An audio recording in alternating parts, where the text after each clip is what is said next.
Listen, you guys know that I'm not shy about criticizing Donald Trump. You know that I'm also very far from a Trump groupie, very, very far, in fact. So hopefully it will have some meaning when I say that, from my point of view, Trump has just completed what I think is the masterstroke of his presidency.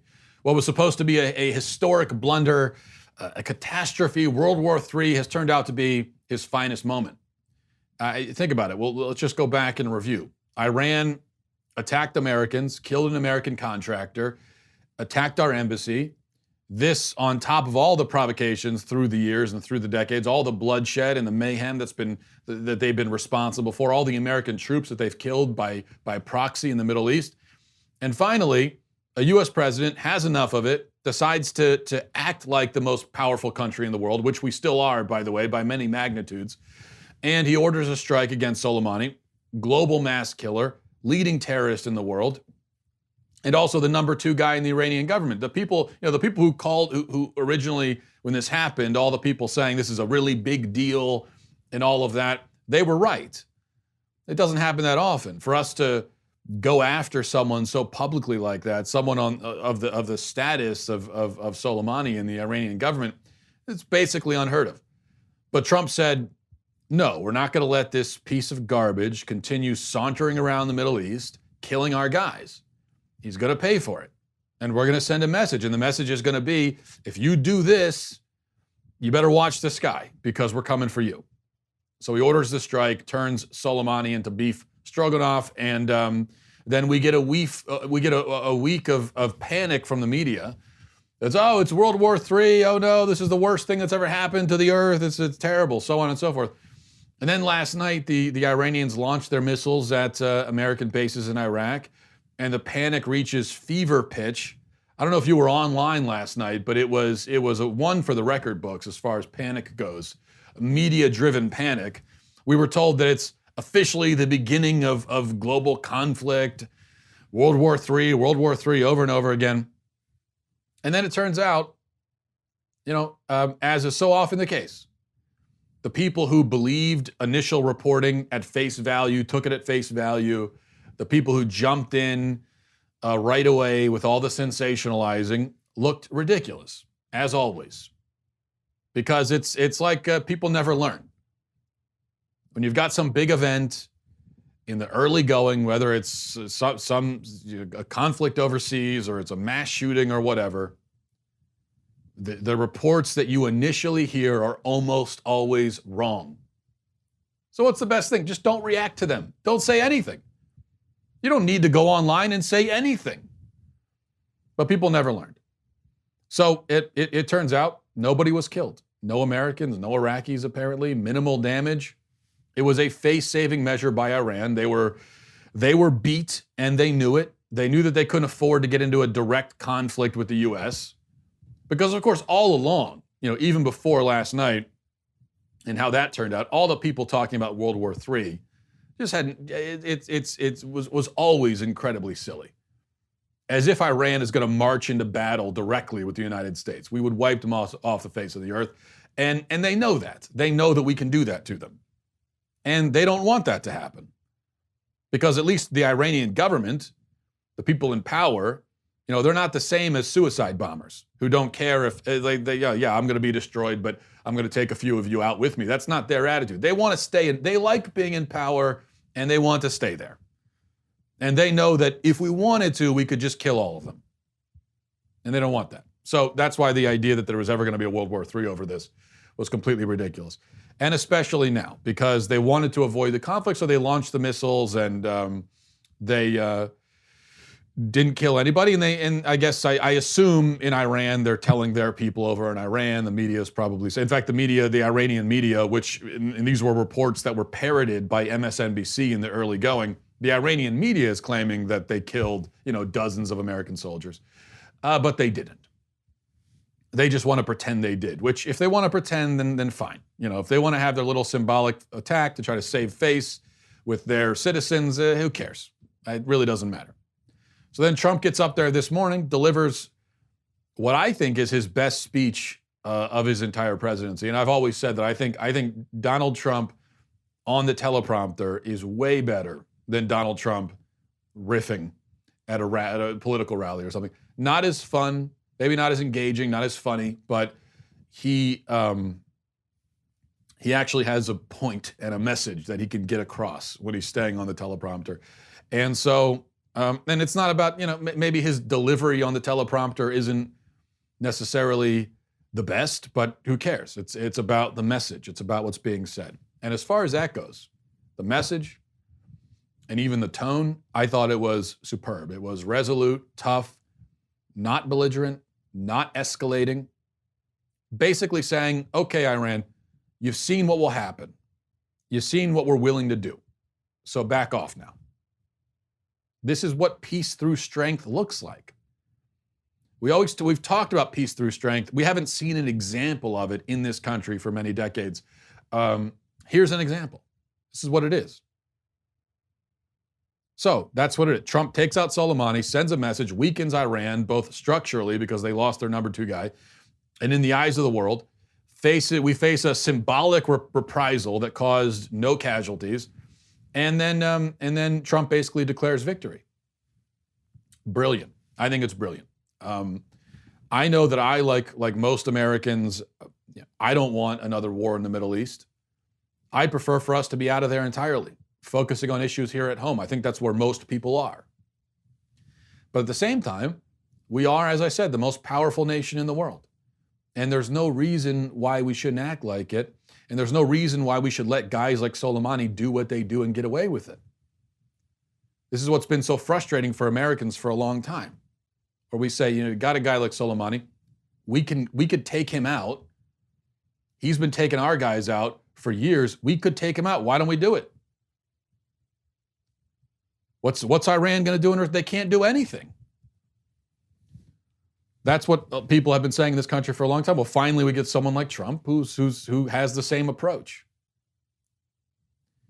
And he does it. It's really a question of having leaders with the boldness to take action, but also the smarts to not let that action turn into some Middle Eastern quagmire, another Middle Eastern quagmire, because we've had a lot of those. So that's what we need. You take action, take care of the problem, but you don't, acting like the most powerful nation in the world. I think part of that is taking action and then getting out and going back to worrying about problems at home again. Not getting bogged down in some 15-year-long war. So by demonstrating that he has both of those things where foreign policy is concerned, that is boldness and smarts, I think Trump, well, it's a win for America, first and foremost, most importantly. But politically, I mean, this is a huge win for Trump. Huge win. If Trump had responded to this symbolic attack from Iran by sending more missiles in their direction or something like that, then yes, that would be him escalating and actually, now killing Soleimani, that was justified. That was not an escalation. When you've got a guy that's been killing our people for years and then we kill him, how could that possibly be considered an escalation? But responding in a direct and dramatic and militaristic way to something like this, that would be an escalation. That would be like, okay, now you really are starting a war.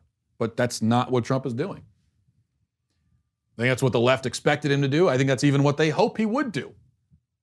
Because for them, it's all about, of course, party over country.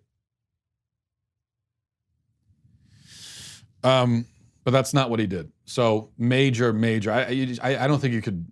It'd be hard to overstate what a win this is. Again, for America, first of all, because this is a message that Iran will, and not just Iran, but people are going to realize that, okay, now there's someone in the White House right now, or we can't necessarily get away with the same things we used to get away with. And then politically, I think if, it's, since we're still a year away from the election, I'm not going to sit here and say he just won re-election based on that, because as I always say, people have very short memories these days. And by next week, I think no one's going to be talking about Iran anymore. But even so, I think to the extent that this remains in the conscious of Americans and in our memory, I think if Trump does win re-election, this will have something to do with it at least. So, big thing. Now, the question is, we took out Soleimani, who even most Democrats would at least admit was a really bad guy. Now, you have people like Ilhan Omar and Alexandria Ocasio-Cortez. They wouldn't even admit that much. For them, it was all about how terrible Trump is, and they wouldn't even just gesture towards the idea that Soleimani was at least a bad guy. But most of them, Sanders and Warren and Biden would at least admit that he was a bad guy. But they said, yes, he was a bad guy, but to do this, the consequences, it's just not worth it. Well, now we see the consequences were they launched some missiles and purposely avoided hitting anybody with them. That's the consequence, a symbolic attack, a symbolic reprisal. So now that World War III has been canceled, although not really canceled because it was never going to start to begin with, Soleimani is dead. How is the left going to argue that it was still wrong to kill Soleimani? How are they still going to do he was a bad guy, but he deserved to die, but we shouldn't have killed him because why? Because of the minimal property damage done by the missiles that didn't kill anybody? I mean, what argument? Now, they're going to come up with an argument, of course, because they just could not possibly ever admit that, you know what? Trump did the right thing. He did the right thing. It worked out well. He handled it well. They cannot admit it. Ever. No matter what it is. I mean, Trump could come up with the cure for arthritis. And Democrats would say, well, yeah, I mean, that's great and all, but think about all these unemployed rheumatologists now who don't have jobs. Or Trump could rescue a kitten from a tree. And they would say, yeah, great that you got him out of the tree, but now, I mean, his chances of getting run over by a cement truck have just increased. And now he's going to end up in the street. Look what you've done. That's how it goes for the Democrats. But well done by Trump. Now, before we move on, quick word from Policy Genius. It's January 2020. The year 2020 shows up a lot in science fiction. A lot of people predicting that by now we'd be teleporting to work and living on Mars, or at least we'd have hovercrafts. I mean, I was expecting at least that much. A lot of those predictions were wrong. The truth is, we'll always get the future wrong, which is why we need to get life insurance right. That's where Policy Genius can help. Policy Genius makes finding the right life insurance a breeze. In minutes, you can compare quotes from the top insurers to find your best price. You could save $1,500 or more by using Policy Genius to compare life insurance policies. And Policy Genius doesn't just make life insurance easy. They can also help you find the right home insurance, the right auto insurance, the right disability insurance. Policy Genius has it all. So if your science fiction dreams for 2020 still haven't become science fact, don't get discouraged. Get life insurance instead. It just takes a few minutes to find your best price and apply at policygenius.com. Policy Genius will always get the future wrong, but we can get life insurance right. Okay, I wanted to touch on this briefly. Reading now from the Daily Wire report. It says Covington Catholic high school student Nick Sandmann has reportedly received a settlement from CNN after suing the left-wing network for smearing him last year. Fox 19 reported CNN agreed Tuesday to settle a lawsuit with Covington Catholic student Nick Sandmann. The amount of the settlement was not made public. Sandmann also filed lawsuits against the Washington Post and NBC Universal, each for $250 million or more, is reportedly planning to sue Gannett, owners of the Inquirer. Sandmann's attorney, Todd McMurdy, and also Lynn Wood filed a $275 million lawsuit against CNN in March of last year. And Wood told Fox News, saying basically that CNN was probably the most vicious in their attacks. So the lawsuit was for $275 million. We don't know what the settlement is. Probably not $275 million, but we could also probably guess it's for a substantial amount. I wish we knew the amount. Hopefully that leaks at some point. But this is great. There's not much to say about it other than this is a happy ending. to a story for once. And it represents, finally, somebody fighting back against the media, which is, this is what needs to happen. You need to actually, we need people punching back in this way, not just punching back by complaining on Twitter or whatever, but hitting them where it hurts, in their pockets. Because usually the media does this and they get away with it. They smear somebody with innuendo and false reporting and taking things out of context. And then they just move on. You know, after a few days, the real story comes out, and maybe we get a little bit of an oops, sorry about that from the media, but usually not even that. They just move on to the next thing and pretend it never happened. And there are so many examples of this. Probably the most egregious that comes to mind is Kavanaugh. But even think about, I mean, go back a few years to Ferguson and Officer Wilson, who was smeared across the media as a racist murderer. Hands up, don't shoot and everything. All of that was reported by the media as fact with no skepticism whatsoever. Then the grand jury report comes out, basically clearing Officer Wilson's name. We've got a forensic evidence, eyewitness testimony, all backs him up. And then the federal government does their own investigation, the Justice Department, under Obama, and they also come to the same conclusion. But of course, in that case, the media has never circled back around to say, oh, you know what, we got that one wrong. So they just ruined Officer Wilson's life, smeared him as a racist, and that's it. And that's normally how it goes. They're not called to account for it. There are no consequences. I'm hoping that this represents a new phase. I'm hoping that this is just sort of a tip of the iceberg moment. It's not a one-off thing where people who are smeared by the media say, you know what? No, I'm not going to let you move on from that. I'm going to make you pay for that. So congratulations to Nick and to his family and to everybody over at Covington Catholic for being vindicated in this way. And congratulations on the big payday. Don't spend it all in one place. All right, now switching gears a little bit, I want to do some football news here. There have been some head coach openings in the league recently, as there are around this time every year. And most of those openings are now filled. Dallas fired Jason Garrett, hired Mike McCarthy. Carolina fired Ron Rivera, hired Matt Rule. The Browns fired Freddie Kitchens, and that job is still open.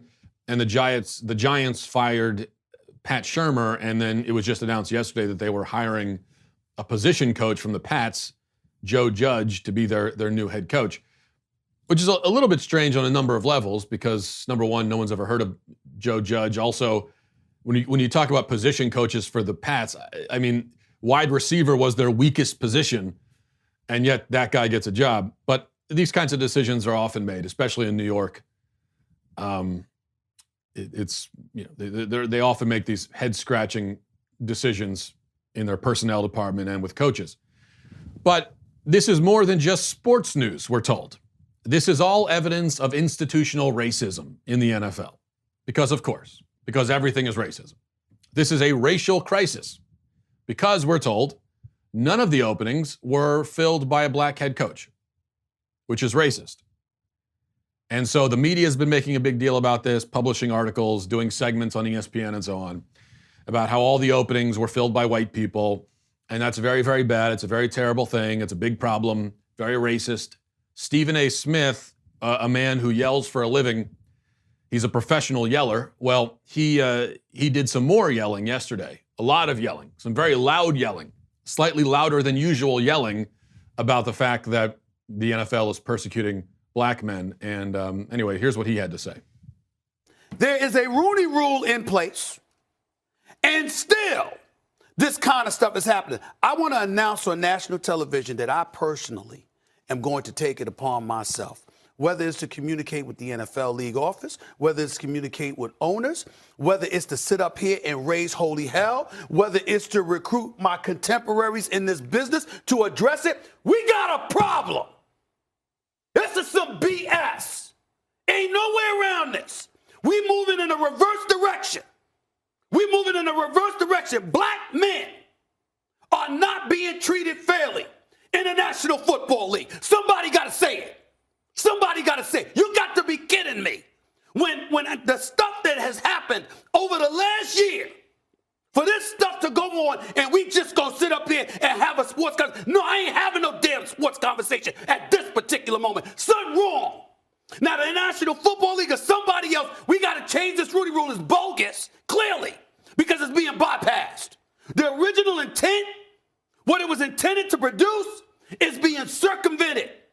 And black men in the National Football League are being ostracized from key positions in the National Football League. Somebody needs to say it. The NFL, league owners, the world of sports, sports talk television, sports radio, y'all are going to be hearing from me. Something got to be done. Something got to be done. Just so you know, if you don't follow sports media, which if you don't, good for you. That's probably the right decision. But if you don't, that's how Stephen A. Smith, that's him all the time. He's on TV for 19 hours a day somehow, and he's always yelling, no matter what he's talking about. Which I know coming from me, it's kind of hypocritical because I yell a lot too. But I yell probably 40% of the time. For Stephen A. Smith, it's 98% of the time. And the other thing is he's talking about sports. So at least in this case, he's pretending to be doing this socially conscious thing and he's standing up against racial injustice. But usually it's just talking about something sports related. So they're talking about, you know, the Titans punting on 4th and 6 rather than going for it. And he's losing his mind over something like that. It's like, dude, it's just sports. I like watching it too, but really we're talking about people playing a game. It really doesn't, we don't need that level of passion. Just turn it down maybe 5 or 6 notches. So I just wanted to touch on this issue because really it shows you how ridiculous the attempt to racialize everything really is. This racial bean counting that goes on of NFL head coaches, it's maybe as stupid as identity politics gets. Well, probably not. It gets stupider than this, but it's still pretty damn stupid. And you see how this works. You see how they turn things into a racial issue, how the media does it. And the way they do it is they just need a few stats, a few tidbits that they can stitch together into a narrative about racial oppression, regardless of how baseless that narrative is. It doesn't need to make sense. They just need a few facts. And so in this case, the fact is that there are 32 head coaches in the league, only 3 of them are black. That's all they need. And it's off to the races. So let's talk about this. First of all, it's not true that all 4 of the head coach openings were filled by white people. Ron Rivera is of Mexican and Puerto Rican descent. He was hired. So if this is a racist conspiracy, then I don't know how he made the cut. Second, the offensive coordinator for the Chiefs, Eric Bieniemy, is black and is also considered a prime candidate for these jobs. So far, he hasn't been hired for any of them, and that's part of what guys like Stephen A. Smith and people in sports media are freaking out about. They're saying, well, Eric Bieniemy is a black man. He's very qualified for the job. The Chiefs, he's an offensive coordinator for the Chiefs, and look how good that offense has been. Why hasn't he been hired? Well, he hasn't been hired because the Chiefs are still in the playoffs. That's why he's not hired. They're still in the playoffs, and if a guy is currently, on the sideline for a team calling the plays, you can't hire him to be your head coach. So they need to wait until the season's over. But a lot of these teams are impatient. Also, keep something else in mind. These teams that are constantly having head coach openings, like the Browns, the reason why they have head coach openings all the time is because they're bad organizations. Not racist organizations, they're just bad. And so a lot of these teams are impatient. The Redskins, another example. They're impatient. They don't want to wait for the season to be over. And so, for the postseason to be over, rather. And so they hire whoever's available. They make these panicked choices. And so that's why, this, who I agree, is a highly qualified candidate, probably would be a good head coach, but he's not available to be hired right now because it's the postseason and the Chiefs are still in the game. Although they're going to get knocked out by the Ravens next week in the AFC Championship game. I still think he'll probably get hired for the Browns job, although, if you care about the fate of black men in the NFL, then you really shouldn't wish that job on any black man or any person of any race, because to be the head coach of the Browns is really one of the worst fates that can befall anybody. Also, there are 3 black head coaches in the NFL, maybe soon to be 4. There are 32 teams. 4 out of 32 is about 13%. Black people account for 13% of the U.S. population. That would make the NFL head coaching roster pretty much perfectly reflective of the racial makeup of the larger population, if that's important, which it isn't, because this is all insane and ridiculous, and it doesn't matter. When you're looking for a head coach, you're supposed to try to hire the person best suited for the job. Who cares what his skin color is? Makes no difference. Teams will hire the person who they think is best for the job. Now, oftentimes they're wrong about that, but that's not because they're blinded by racism. It's because a lot of these teams are owned by rich people who really don't know anything about football. Dan Snyder with the Washington Redskins is Exhibit A in that regard. So the idea that they're refusing to hire black coaches for racial reasons is just completely absurd. Stephen A. Smith says that black men are treated unfairly in the NFL. Unfairly. 70% of the players are black. Most of them are millionaires. The NFL pays people millions of dollars to play a game. 70% of those people are black. And you call that being treated unfairly? If that's being treated unfairly, then I would love to be treated unfairly like that. Now, the response here is to say, well, but 70% of the players are black. Then why aren't 70% of the coaches black? Now, that definitely seems like a good point if you don't actually watch the sport. If you do, you would know that there's very little connection between playing the sport and coaching it, at least not at this level.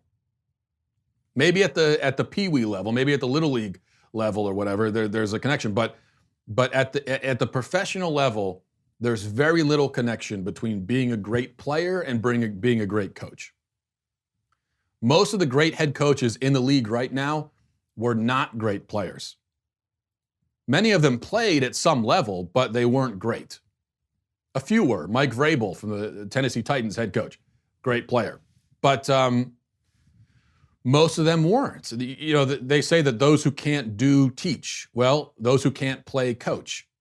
Andy Reid is a very successful coach in the league, has been for a long time, even though he's never won a Super Bowl. He played offensive tackle in community college. That's as high as he went. That's the extent of his playing history. Now, here's the point. He was an offensive tackle in community college. Obviously wasn't very good.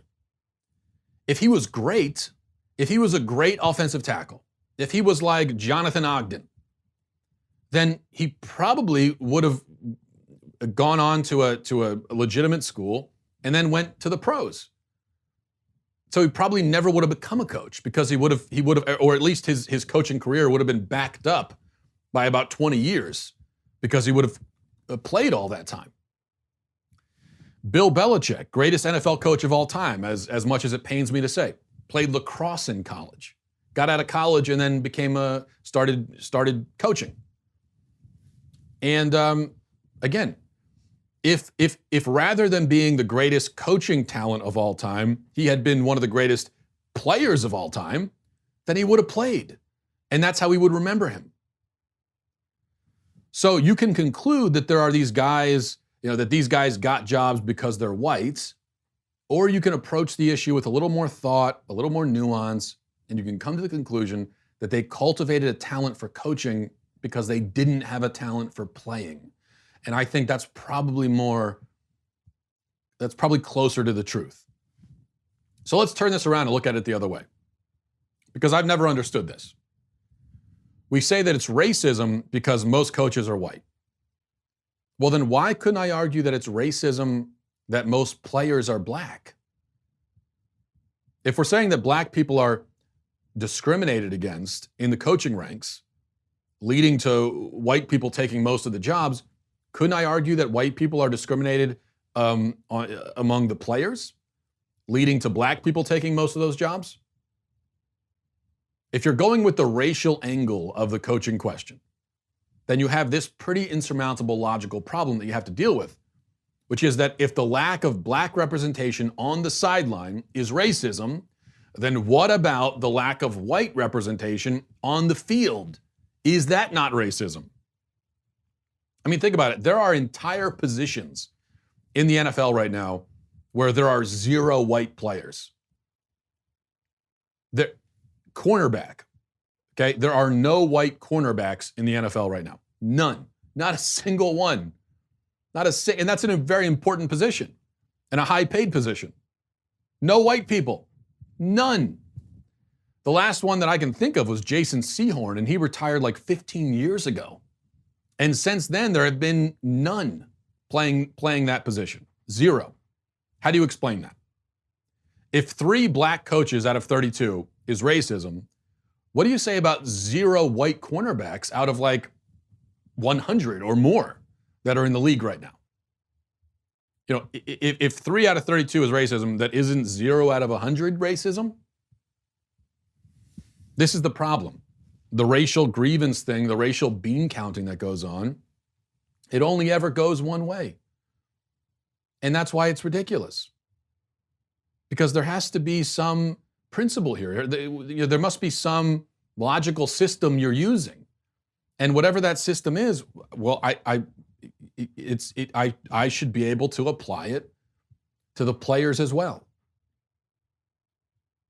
Because the system seems to be, well, there aren't that many black head coaches, and therefore racism.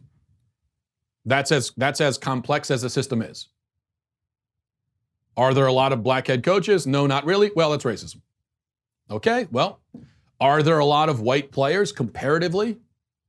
No, there's not. So, well, I guess that's racism. Also, by the way, Marvin Lewis was a black head coach in the league for 15 years. He was the head coach of the Bengals for 15 years. Never won a playoff game. He kept his job for 15 years. Never won a playoff game. So I ask you, if the NFL is racist against black head coaches, how did a black head coach keep his job for 15 years despite never having any success? That doesn't make any sense. That doesn't really fit with the narrative, does it? That's certainly not what you would expect. Like if you didn't know any better, and I told you, you knew nothing about the situation, and I told you that there's a racist conspiracy in the NFL against black coaches, the last thing you would ever expect to see is a black head coach keep his job for 15 years without winning a playoff game. Yet that's what's happened. And can you think of an example of I can't. Can you think of an example, if you follow football, can you think of an example of a white head coach with a track record as unimpressive as that, and yet who kept his job for that long? I can only think of a few white head coaches recently who've kept a job for anything close to that long. And all the ones that come to mind, Bill Belichick, Pete Carroll, John Harbaugh, Bill Cowher before Mike Tomlin took over, black head coach, they all won Super Bowls. So it doesn't work. There's sort of this is part of what you do, where you have a theory. The theory in this case is that there's some sort of racist conspiracy against black head coaches. And then you think to yourself, okay, if that's true, what would I expect to see before I even look at the situation? And before I even look at what's actually happening, what would I expect to see? And you certainly would not expect to see a black man keep his job for 15 years despite not ever really doing anything. So that doesn't work. It doesn't work with the theory. And you have to deal with that. How do you deal with it? Well, now you're left with doing these sort of ad hoc things where you're trying to, special pleading, and you're trying to work around that. Well, no. I mean, it's still racism, but that's different because X, Y, Z, and you have to, or maybe just consider the possibility that this has nothing to do with race. consider the possibility that whether we're talking about the player or the coach or the medical staff or the chain gang or the refs, consider the possibility that these people got the job because the people in charge of hiring them thought they were the best for the job. And those people can be wrong. I think with the refs, they're pretty much always wrong, it seems like. But that's how it happens. It's not because they're taking race into account. 0 white cornerbacks in the NFL. Do I think that that if there was a white player at that position who was really, really good, do I think that a team would refuse to put him on the roster because he's white? Do I think that any coach or any GM is saying, yeah, this guy is really good, he's great in coverage, 6'1", runs a 4.3, great stats, playmaker, but no, we're not going to put him on as a corner because he's white. Now his skin's a little bit too light for this position. No, do I think no, of course not. That's absurd. And in a similar way, I very much doubt that there are any GMs or owners saying, this man would be a great coach, great with X's and O's, great leader, so on and so forth, but he's black, so we can't hire him. I don't think that's happening. I don't think it's happening explicitly. I certainly don't think that those sorts of conversations are explicitly happening. I also don't think that it's even happening as a thought process. And the other thing is, finally, if you are racist, I think probably the last line of work you would get into is, professional sports, like in the NFL or the NBA. It just doesn't, if you're an NFL owner, and as I said, there are a lot of incompetent and terrible NFL owners, but if you're a racist rich guy, I think the last thing you would do is buy an NFL team where you're going to be paying millions of dollars to a lot of black athletes. It just doesn't seem. If you're a racist person, it probably seems like the last thing you would do is give millions and millions of dollars to the race that you are racist against. So that doesn't make a lot of sense either. All right, let's move on to emails. MattWalshShow@gmail.com. MattWalshShow@gmail.com. This is from Don. Says, Matt, what are your picks for the divisional round? Great question. Since we're on the topic of football, decided to put this one at the top. So, first game on Saturday is Vikings at 49ers. I'll take the dark horse there, actually. I'll take the underdog. I think I like the Vikings. I don't really believe in the 49ers. I think they've looked pretty mortal recently, and I don't think their defense is as good as it is billed to be. I think the Vikings defense is really good, so I think that it could handle the 49ers attack.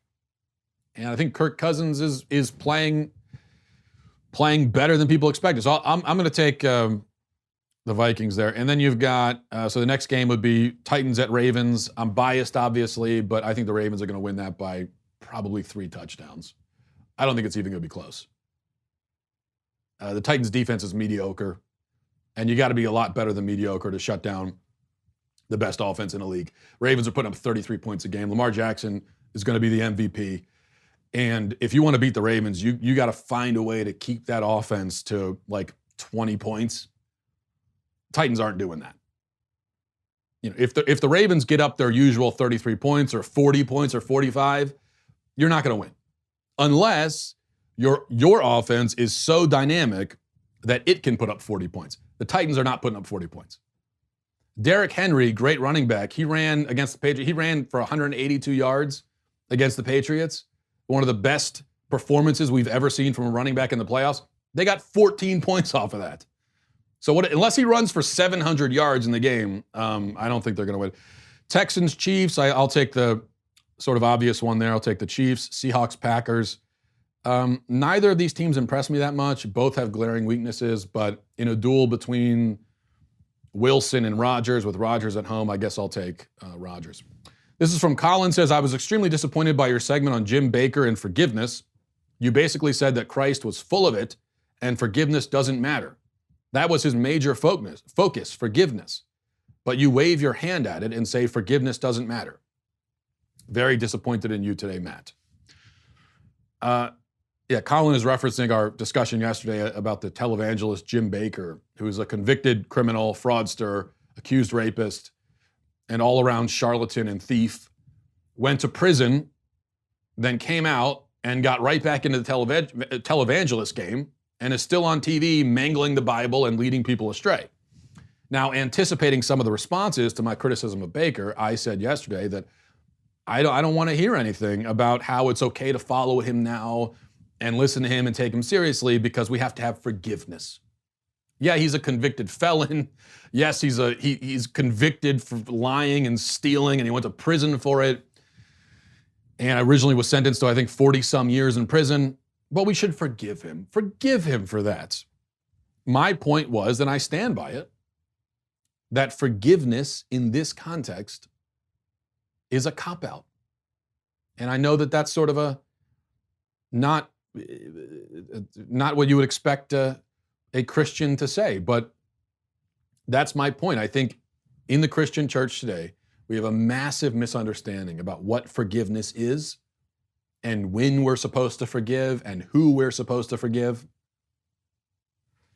So I just get tired of the concept of forgiveness being misused and abused by Christians who are just looking for an excuse to justify following or listening to a charlatan, or who are looking for an excuse to be apathetic about something, because I think that's when it most often comes up. As I said yesterday, and I reiterate again, if you were not yourself personally affected by somebody's misdeeds, it doesn't mean anything for you to forgive them. It's not your place to forgive. That's the question I have. That's what I'd like for someone to answer. What does it mean for you to forgive someone who did something to someone else who isn't you? Okay, so if you see Bob punch Jim in the face, what does it mean for you to come up to Bob and say, I forgive you for that? So Jim is sitting there, nose bloody, or maybe he's lying on the ground, knocked out. You come up and say to Bob, I forgive you. I forgive you. I think Jim, when he comes to, has every right to say, what do you mean you forgive him? What do you have nothing to do with this, butt out. Your forgiveness is meaningless in this case. You were not involved. You're not the one with the bloody nose. It's very easy when your nose isn't bleeding to forgive the person who caused the bloody nose. That's my point. And again, I ask, what does it mean, functionally speaking? In that context, what does forgiveness mean? As I said, a lot of times it's an excuse to be indifferent. I was talking to somebody recently, and this is certainly not the first time that forgiveness has come up in this context. I was talking to someone recently about abortion, and I was talking about abortionists and how evil it is, what they do and how they exploit women and obviously kill millions of babies. And it was the same thing. I was told, we have to forgive them. Forgive them. Forgive them. What do you mean forgive them? I'm not the one they're exploiting. I'm not the one they're killing. So, okay, sure, I can forgive them. And the other thing is, you say forgive them. Well, we should be righteously angry at them, should we not, considering what they're doing? So righteous anger is necessary morally. It's not only justified, but necessary. So we should be righteously angry. We should want to stop them from what they're doing. We should condemn what they're doing. And then also forgive them. I'm not saying that we can't forgive them as well. I'm just asking you, what does that mean exactly? What would really be the difference between you as an unaffected person being righteously angry, condemning the act, trying to stop it, and forgiving, versus you being righteously angry, condemning the act, trying to stop it, and not forgiving? It seems like it's kind of the same. I don't know what... My theory of forgiveness is that it is a one-on-one, intimate sort of thing, where we forgive people who have hurt us and done things to us. That's where forgiveness matters. That's where we should forgive. It's just like, as I said yesterday, it's just like turning the other cheek. Similar concept. If you're turning the other cheek when someone else is being assaulted, attacked, or insulted. That's not you really turning your cheek. That's you turning your back on the victim and being a coward. Because when you're not the victim, you shouldn't be turning the cheek. It's not your cheek to turn. In that case, you should be turning your cheek towards what's happening and focusing on it, and you should be defending the victim. It's up to the victim to turn the cheek and forgive, not you.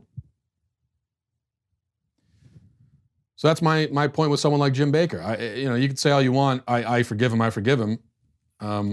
He swindled a lot of people, and if you were not the one swindled, if you were not the one whose faith was rocked by this person and what he did, if you were not the one allegedly abused and assaulted by him, I don't know what your forgiveness means. I don't know what it does. Finally, from David says, Dear Matt, I can't believe what you did yesterday by ingesting crickets. I have certain pets that I feed crickets to and have done this for about a decade now. The first thing I learned was to never inhale while opening a bag of live crickets. Not the smell of excrement exactly, but in the neighborhood. Distilled evil, perhaps? You joked about going outside to farm some yourself. Don't look up YouTube vids of insect parasites. I'm sure these were raised in sterile conditions, hence the $26 per pound. Farewell, my friend, and please don't do that again. I like your show too much. I thought about that yesterday after I ate the cricket because I'm a hypochondriac and generally paranoid. So after I ate the cricket, I said to myself, what should I be worried about right now? And I do this a lot. This is what an anxious person does. You're constantly doing this survey in your mind of, I know there's some stuff I should be worried about right now. What should it be? And I thought, after I ate the cricket, I thought, there must be some. And then I thought, parasites. What if I get a tapeworm or something now? But as you point out, my wife bought those crickets from an organic shop. Very expensive crickets. So I would hope at the very least that they are parasite-free. But we'll find out. I'll keep you updated on the state of my intestines if you're concerned about it. And I think we'll leave it there. Thanks, everybody, for watching. Thanks for listening. Godspeed.